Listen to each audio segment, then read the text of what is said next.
Hello everyone, welcome back to my channel. In this video, we will go over how to add Base network to MetaMask wallet and add USDC token address. So now let's begin. The first thing we need to do is open up our MetaMask wallet. After that, we're gonna go find Add Network button. So what that's gonna do is take us to this page where you can add a network. To add Base network, we need to click Add a network manually. So after that, fill out every information needed. And after you fill out everything, click on Save. Now, we successfully added Base Network to MetaMask. And the other one is to add USDC.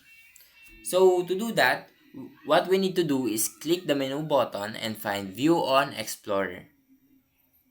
Now search USDC, then click on it.